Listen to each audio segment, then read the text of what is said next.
Alam mo sir, naalaala ko yung tatay. Nakulong din siya. Pero mabait naman yung tatay ko. Noong may nangailangan ng mata dahil mabubula, idininig niya yung kanyang mata. May nangailangan ng kidney. Ibinigay niya yung kanyang kidney. Tapos may nangailangan ng puso, binigay niya din. Tapos may nangailangan ng paa, doon mapipili, binigay niya yung kanyang paa. Mas meron na balian ng kamay. Puputulin. Didonate na sana niya yung kanyang kamay. Kasi sabi ng polis, teka muna, parang unti-unti ka na yatang tumatakas sa...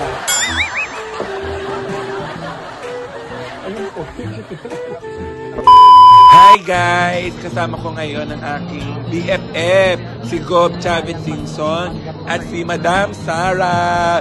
Kami ho ay pupunta ngayon sa Jensan. Aba ay dahil mayaman ang aking bagong BFF, kaya mamimigay at mumumudmud muna siya ng pera. BFF! Wait! Huwag mo akong iwan! Boss, sino lang? Kalay, basta na. Naka-private airplane ako ha.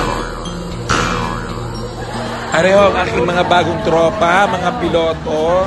Say hi! Oh, thank you po. Diyos ko, na-experience namin sumakay sa inyong napakagandang sasakyan. Plano, di ba? First time mo ba nakapag-drive? Yes. Pamamagitan lang ni Gob, no? Alam nyo gaho na kami ay mag-friend na sa Facebook ni Gob Chavez Singson. Kaya kung napansin nyo na nawala kayo sa friend list ko, ibig sabihin, in-unfriend ko na kayo. Mindset baga, mindset. Abay, alangan kayo ang piliin ko. Wala naman kayong private airplane. Ang aking bagong BFF, and I would like you to meet my new best friend, my BFF. Oh, approve na approve kay Gob. Business partner in life. O diba, hindi nyo na ako pwedeng ano-ano. Kasama ko na si Gob. BFF. Christian. Yan yung anak.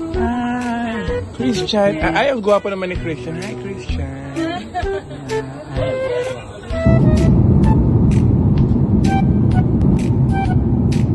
Okay. Bye-bye. Kuya, ayusin niya pagdadrive sa akin na. Ayusin niya pagdadrive sa akin. Thank you po. Ayan, nandito na ako sa Jensen. General Santos, the home of the champion. Aba, ay kainaman naman ng aking BFF na si Madam Sara. Talaga naman nagpapamudmud ng pera. Ganun ang mga gusto kong kaibigan, hindi na uubusan ng pera. Bigay ng bigay. Oh, hindi na kami pwedeng kantiin dahil may mga naka-convoy sa aming mga sundalo, pulis. Christian, ang gwapo niya naman.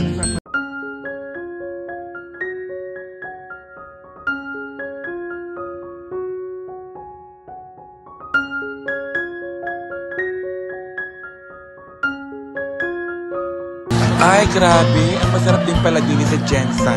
Ay, ang mga pagkain nila. Dini kami nag-stay sa Grand Summit Hotel. Pag mayaman, ari ha. Hindi nyo ari kaya. Kami lamang ang may afford. Charot! Ay siya, ay paano? Ay di kami bubuog muna. Because tomorrow is another day. Good morning! Ano ang mga gusto kong kaibigan? Hi po! Yung mga mayayaman, yung namimigay ng tulong. Kasama ko namin din ang BJNP ng Jensen dahil kami ay mamimigay. Yes, tama po. Mamimigay po kami ng mga tulong at mag-share ng mga blessings. Kaya na hindi kayo. At kung sino yung magpepiensa, kasi ng Diyos, tulungan kayo. Andyan yung akin, may bisita tayo from Manila. Kami ngayon ng Golden State College para mabigyan kayo ng konting pamasko at saka makabisita sa inyo. Actually, yung programa ng Golden State College, ang parating nandito ang ating Vice President for Academic Affairs, si Ma'am Josie Yap Tirador. Siguro kilala niyo naman siya, no? Tsaka yung mga teachers natin na pumupunta dito sa inyo parate. And yun isa sa mga layunin ng paaralan na mabigyan natin ng kaukulang kaalaman yung ating mga estudyante, lalong-lalo na kayo na alam naman natin na kung meron din kayo nagawang kasalanan, meron din pagbabago. Parating ang nagiging problema ng mga nanggaling sa loob, paglabas nila, lalo silang napakasama. Kasi unang-una, walang trabaho na magagawa. Walang trabaho dahil walang natapos na kung ano mang skills. Kaya ang ginawa ng Golden State, binigyan ng opportunity yung katulad nyo na makapagtapos nyo. Sa ganon, paglabas nyo, makakakuha din kayo ng inyong income generating activities. Pwedeng may magnegosyo kayo o pumasok kayo na empleyado. So, yan ang layunin ng Golden State College. At sana, habang nandito kayo, nag-aaral, huwag nyo sayangin yung opportunity na yun. Mag-aral talaga kayo. Ngayon, kung makakalabas kayo na hindi pa tapos, itutuloy nyo sa campus ng Golden State. Para sa ganun, talagang makagraduate kayo at makakuha ng diploma. Wala, diba? Yun lang ang ating gagawin. Kaya hindi namin pababayaan na kayo, pag lumabas, wala nang wala nang pupuntahan, wala nang gagawin. No? Kaya, i-grab nyo yung oportunidad na yan. Pinakamamana si Doc Sarah Jane Manilay. Ma'am, palakpakan po natin.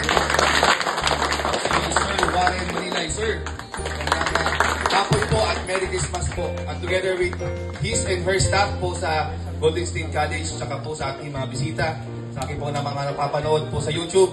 Hindi po ako chismoso, pero natutuwa po ako sa mga kwento po nila sa social media. Palakpakan po natin. Sabi ko nga po, ma'am, salamat po talaga sa time. Sabi ko nga po sa kanila palagi, sino po ba kami para inyong dalawin? Sino po ba kami para inyong bigyan ng atensyon at panahon? Kasi po kami po daw ang pinakamababang uri ng tao. Di ba, ma'am? No? Pero sabi ko nga po hindi. Patunayan niyo mga kasama na hindi tayo ganun, di ba? Na hindi porket nakakulong tayo, ito na ang huling ating yugto na ating hindi. Di ba na sabi sa inyo, ito ang simula ng pagbabago. Kung kayo ay nalugmok sa kasalanan, buhay tayo at magbago. Amen? So, ang aking mga kasama, bilang magbagong taon, tayo lang ay makisama, maging magkaibigan, at sumunod lamang sa patakaran ng BJMP at ng gobyerno. Kasi may mga taong tumutulong sa atin, gaya nila Ma'am Manilay at ng Golden State, na magbigay ng tulong sa inyo para sa edukasyon. Kasi mga kasama, hindi porket nakakulong kayo, ay hindi na kayo mabibigyan ng pagkakataon ng tamang edukasyon at servisyo. So dapat, sa level naman ninyo, mag-aral kayo. You spend your free time here sa jail na productive at fruitful. Kaya dapat, kung may mga opportunity makapag-aral, mag-aral. Tapos, magbago na para sa kaganda ng iyong buhay at ng iyong pamilya. Yun lang po, maraming salamat, ma'am.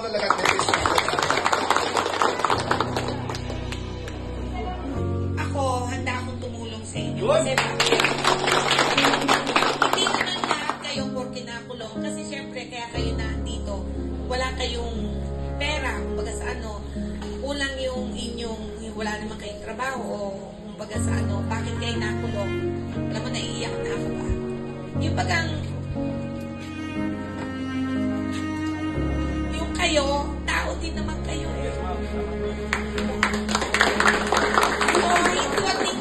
Kaya kami nandito, sumusuporta kayo sa inyo. Makatapos kayo ng pag-aaral, may makukuha kayong trabaho. Kaya lang kayo nandito because nagigipit kayo sa buhay. Nakakagawa kayo ng mali. Dahil wala kayong pantusto sa inyong pamilya, di ba? So kaya ngayon, baguhin ninyo habang naandito. Kaya nga, dito kami, may suporta kami sa inyo. Andyan yung foundation ng anak ko na kayang tumulong. Ilan na yung tinutulungan namin. Ilan na rin yung nakalabas. Not only that, even the cancer patient, yung mga ito sa BJMP. So, at least, makatulong man lang kami sa inyo. Alam ko naman magbabago kayo. Kahit matanda na kayo, meron nga kami estudyante, 63, napasok pa rin, graduate na. So, and ito, may kaunti kaming handog sa inyo. So, ito, pampapasko namin sa inyo. Hindi Hindi na ako nagbigay sa inyo ng mga sabon kasi alam ko marami po magbibigay sa inyo. No? Pero na lang kung konting cash na ibibigay sa inyo.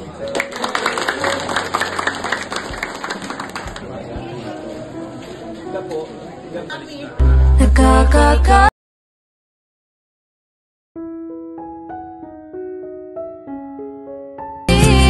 Ina, Diyos ko po, Rude. Maraming salamat, Madam Sara and Sir Warren Manilay sa experience po na ito.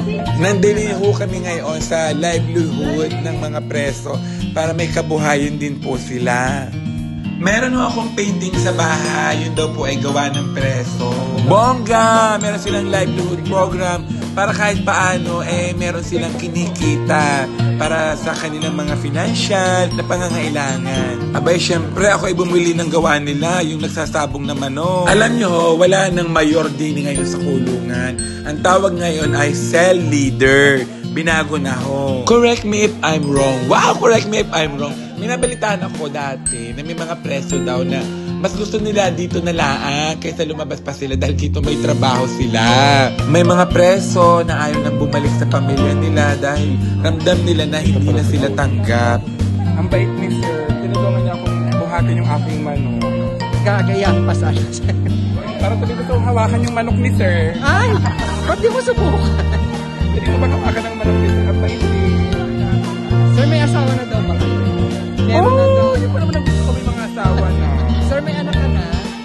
Oh my God! Yung gusto ko yung daddy-daddy. Sir, tukain mo naman ako. Wapo ni Sir. Sabi ko na nga ba nasa kulungan talaga yung aking destiny. May mga nababalitang gayon, may nagkakajowa sa kulong. Parang lahat na. Pagtukaan niyo yung manok niyo, Diyos. Papasto ko na, may tawad pa naman. Sabi ko, papasto ko na. Pero ang bait. Tukaan kayo ng manok. Naandini naman kami ngayon sa bakery. Aba, masarap daw magawa ng tinapay ang mga are. Hindi pa lamang sa kulungan ay gusto daw talaga ang tinapay nila. Sold out! Technology. Under TESDA. Meron kami estudyante dito na kulong. Ito ang inaninin. Ito magagaling po.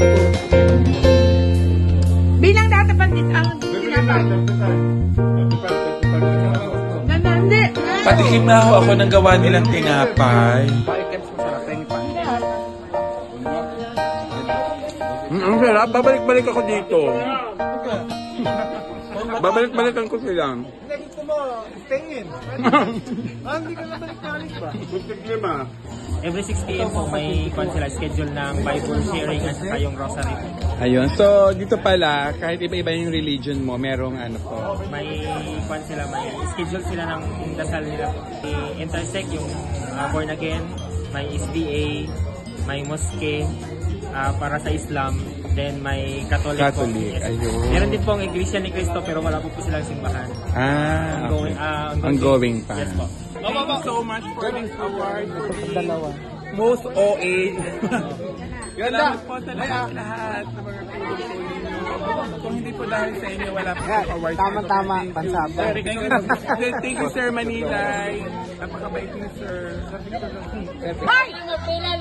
Sir, tingnan mo, may crush sa iyo ay magpaano. Dalian nyo! Dali na! Dalian nyo! Kapito tayo, no? Dalian pa yan. Sir, ang pogi ni Sir. Manginis ko si Sir. 2 days lang ho ako din sa Jensen at talaga namang nakakabitin. Sana'y makabalik ho ulit ako din sa Jensen. At sana'y maisama ulit ako ni Madam sa kanya mga charity at mga outreach program. Bye-bye! Sana po nag-enjoy kayo. Merry Christmas! Kaya nga pamasahe, din ka na naman, Ermo. Yung may birthday yan? Gawin daw kong isa. Eh, sige ha. A few moments later, 1 hour later, 1 eternity later. Kuya, hindi ba kariyaan, nice? Mag-special ka na lang at para kayo makaalis na. Eh, magkano ko ang special? 180 yung special. 180? Kaya namang mahal naman. Paano naging 180 are? Ay, ano man yan eh. Italis mo sa 30, di kayo 180. Tugay ulaga. Aba, paano rin naging animan? Iyari limahan lamang ha. Oh, 3 din eh, 2 din yan. Oh, paano mo sasabihin animan iyan? Eh, dyan ho kayo nagkakamali. Sabihin mo. 2 din eh. 1 din eh. 3 din eh. Yan. Paano naging 3 diyan eh? 2 na diyan ha. Di nakastang ka eh. Kuya, 150 na lang naman. Alam mo sa si Oil ka magpagas, may promo sila. At malaki inyong masisave.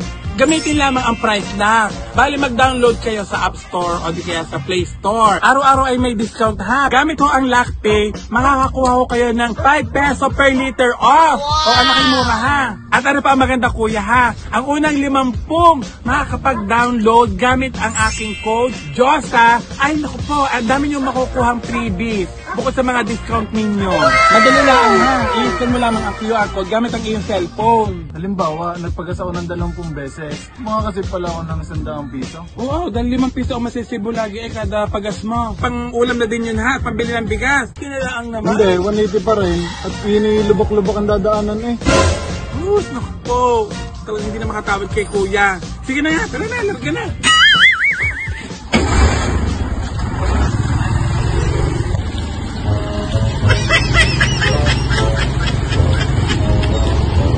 Kaya magkaroon ng laman ang price lock, gamitin lang ho ang LockPay feature nito. Gamitin lang ang price lock mula November 15 hanggang January 15 to 2024 para magkaroon ka ng chance manalo ng lifetime free gas o motor!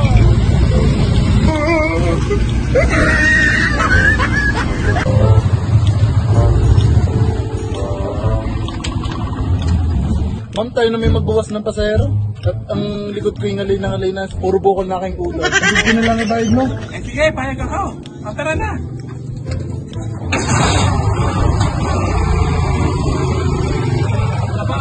Teka muna. Hindi pwede yan. Hindi naman ako din nagbawas eh. Hindi ako nagbawas ng pasahero sa likod. Hindi ako sa tulbas nagbawas ha. Okay, tara na. Ano ko yan? Hindi makatawag sa iyo, okay?